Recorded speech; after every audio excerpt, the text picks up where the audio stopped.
Hi, welcome to Simple Shifts Conversations to Fuel the Body, Mind, and Soul. I am Martha McKinnon from the blog Simple Nourish Living, and with me is my brother and partner, Peter Morrison. Hi there. Hi, how you doing? I'm doing good today. How are you doing I'm today? doing really well. Happy to be here. As am I. Yeah. So today we're going to answer a reader question that was submitted recently from Shar, who wrote in to ask for some ideas and suggestions on how to put together sort of a healthy dinner party that wouldn't sabotage your goals. And I thought that was a very good question. And I think I've come to know that if one person has a question, then that means probably many other people do too. And so that by answering Char's question, we can help other people who sometimes struggle with what to cook when you're getting a group of people together, especially if you know they're all struggling with their weight and wanting to eat healthier. So you want to make something that's healthy, but also relatively easy, but you know, a step up from what you might cook on a regular weeknight. So I thought that would be something if I responded to her, but I thought it would be something to talk with you about too, because you guys entertain quite a bit. Get some thoughts about how you might approach this so that we can help people who are trying to figure out how to put dinner together for a group of friends or several other couples. But before we jump into that, what's new and good in your world? We are now on episode 30. We Okay, reached a milestone. that's awesome. So that's positive news for us. We're still showing up. We're having beautiful weather here. And let's see what else. I've been still playing a lot of pickleball. Mhm. I think since we've talked, I've played at least one tournament. Tournaments haven't been going so well lately. I've been kind of bouncing around with the people I've been playing with, trying to find a partnership that works well and you're kind of on the same page. And I Mhm. guess it's a lot like dating in a way. Right? Never really never really thought about it that way before, but, I for some reason, I thought of figure skating popped into my head because I just mm, don't know. I mean, I think there's a lot of talk during the figure skating about how it's so important to find the right partnership, especially when you're gonna trust somebody to, like, hurl you in the air and catch you, so well, luckily, we don't do that in pickleball. Sometimes you'd like to, you want to, but no, the more important thing is I was watching this podcast this morning, and it talked about these two guys. They're friends, and they've played together, and they hadn't been doing as well as they thought they should, so they kind of took a break, and now they're coming back together to try again. And one of the guys was very sort of vocal and supportive, because we've all had bad days, right, where you just can't hit the ball over the net, or you can't keep it in the court, and it's like you feel bad. But so it's really good to have a partner that's really supportive. And this one guy, he recognized that he was just very quiet and not he didn't really reciprocate that type of support, and he didn't think it was important, I guess, was Mhm. his own personal take, Mhm. because he was criticizing himself and felt bad and was doing the best he could, but he found it hard to be vocal and supportive. So he fessed up and was like, I was wrong this whole time. Because what happened, they went away, and there was a tournament where they paired people up with a much higher rated player. And he said the guy he was playing with was just extremely supportive, and no, no eye rolling, no, like, what am I doing playing with this person? And he realized sort of the error of his ways in the Mm. past, how it really, no matter how your partner's playing, you have to sort of try to lift them up. And I'm kind of guilty of that. I tend to be quieter, and I'm not always as vocal as I could be in a good way.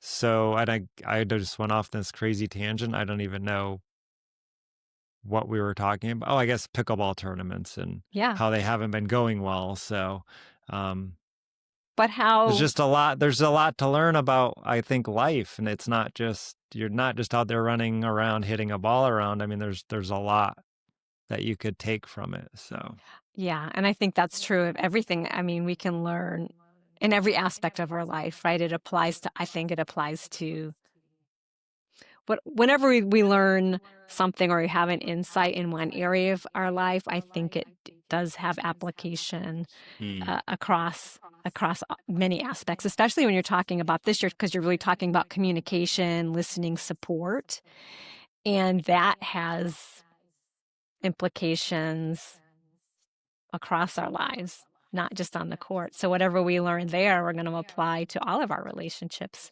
and be benefited. So mhm, good. That's wonderful that you continue this exploration, that you're looking to find the partnership that feels right and feels mutually helpful.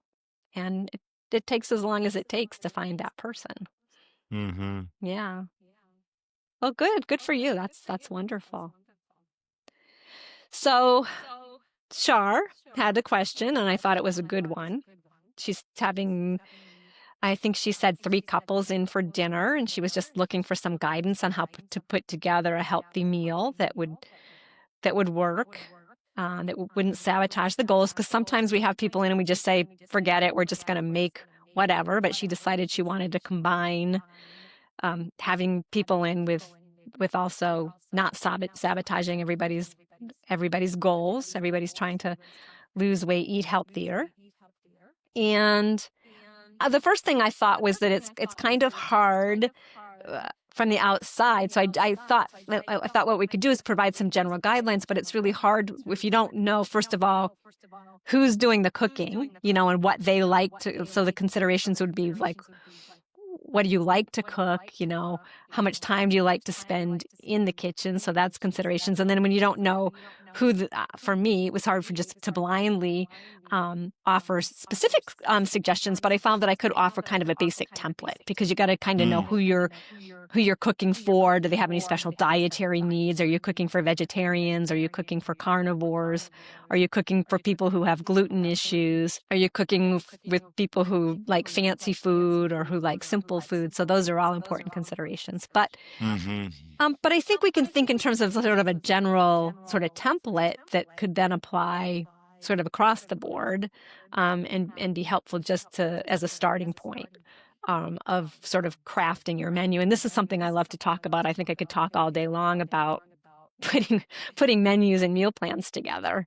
Um, Years and years and years ago, for a short time, a friend of mine and up here and I had a little business where we did some personal chefing, and we would sometimes, do the little, really small scale catering. And I found the most exciting part of the work was the planning and coming up with the menu and thinking about putting it all together. The actual work was sometimes overwhelming, but the planning part was always kind of fun to just think about. So one suggestion that I had was to just I always think in terms of the protein to start, come up with some basic, simple protein, be it like grilled.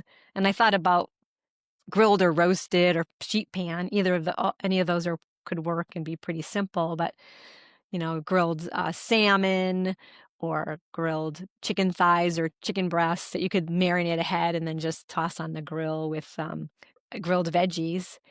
And mhm, what I thought would go nicely would be some type of like grain that you could even do a little bit ahead that could be served kind of at room temperature. So I thought about like an orzo salad or a farro salad or a simple rice or couscous that would work well with the grilled veggies and the grilled protein.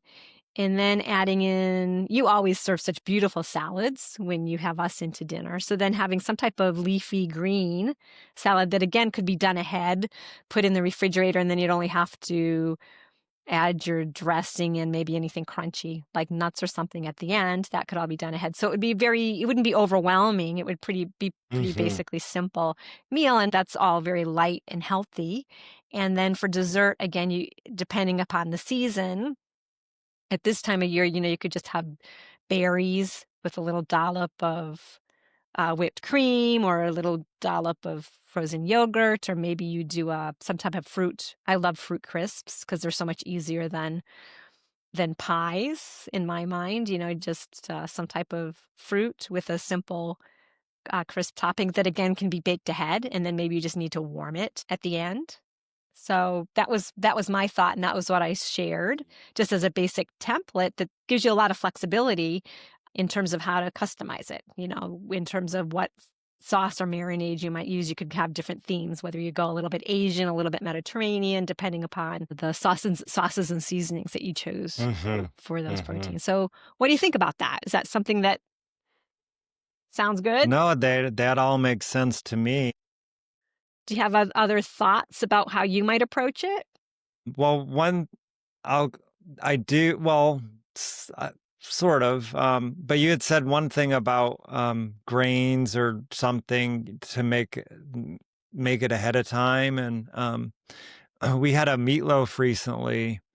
It just made me think of sometimes dishes are so much better after they sit for a little time. Mhm. Um, and it just made me think when you mentioned the grains because we had this meatloaf and we had it the day it was mixed and made and it was good, but then we had it as leftovers, I don't know, 3 or 4 days later, and it was just so much better, and we both commented how this just and it was I heated it up in the microwave while I was making a salad, and it just tasted so much better, and it just is the importance of the flavors having a chance for all the ingredients to just sit and mingle, and, um, so Yeah. I just think that's an important consideration Yeah, because and that's an sometimes sorry. as it's freshly made, it's just not quite as flavorful. Right, and so that's an important consideration too, and again, if you're having people in and you don't wanna overwhelm yourself, the whole being able to cook ahead, Mhm. can be great. So, I mean, there is this classic recipe that's been around, I think, since the 1980s called chicken marbella that it takes a little bit of work, but it's, chicken that is marinated and then roasted, and it's with a lot of ingredients with, olives and dried plums and all of these garlic and all of these wonderful flavors, and it's definitely a dish that's better once it sits. So to make it, Mm. and then pull it out and reheat it. Mhm. Stews, right? Soups and stews. So if it were that time of year, a braise, anything like that, could definitely be done a day or 2 ahead and then just pulled out and warmed. Mhm. You know, a vegetable Mhm. lasagna is another great dish that, again, is often better once it sets up, and then is just gently reheated. So that's another great approach for when you're having folks in and you wanna keep things easy and not overwhelm yourself, to consider what you might be able to do ahead that would be even better because it did have a chance to rest and sit. Mhm. Mhm. Yeah, that's a great tip. One thought I had was if you are cooking for vegetarians or vegans to try to find something that you could serve everybody, but Mhm. then add some chicken or shrimp or something too, so that it also would be enjoyable for the carnivores. Right, 'cause you don't It wanna it just makes it yeah, easier. you wanna Yeah. keep it simple, so you're right. So if you're cooking for a vegetarian or vegan, think about something that would make everybody happy that you might then just embellish or bump up a little Mhm. bit for the people who aren't, without Mhm. having to cook, like, 2 separate meals, which is kind of a no starter. So, Right. Right. I know Brenda has a great that it's on our website. It's a great dish that she's done, for it's more fall and winter, but it's a roasted acorn squash that she fills with Mm. pinto beans with an enchilada sauce, which everybody who's ever been served it loves it. Carnivore, Mhm. vegetarian, vegan, and it works for everybody, and that's always a big hit. Um, it's more fall-like, but what comes to my mind is that it's a recipe actually that I'm looking to make soon for, uh it's in Giada's new cookbook. Giada's, what's it called? Super Italian, I think? But it's for a zucchini parmesan terrine, so it's kind of done in a loaf pan, and so it's thinly sliced, zucchini that she salts and then presses with some weight, so it doesn't have to be pre-cooked, and it's layered, so it's not breaded and it's not real heavy. It's that layered with. She has this wonderful recipe for these that's going to be on the website soon, or probably by the time this goes live, for what she calls crunchy garlic panko breadcrumbs. So it's just with the breadcrumbs and some sauce and some cheese layered, uh, and it just looks so delicious. And I think that that would be something that would make carnivores and Mhm. vegetarians alike happy. So yeah, so that's Mhm. another consideration, to try to find something that will work for everybody without creating extra effort for yourself. Mhm. Right, and Yeah. I was thinking, like, in the appetizer world, like, some type of board or something, again, where you could add some meats and cheeses, but Mhm. also olives, nuts, dried fruit. Again, it's one item, but it has many different components that can, everybody can find something. Right. And one thing I didn't include was the appetizer in this particular discussion. So I think with a meal like that, I think sometimes we go overboard with the appetizers and we end up ruining our dinner and our Mhm. appetite. So I find staying like less is more, especially because I can be a greedy eater. If I see it, I want to eat it, and I can end up ruining my appetite. So Mhm. especially in summer, I think you could keep it really simple with maybe just some seasoned almonds and some olives, uh, just something very light.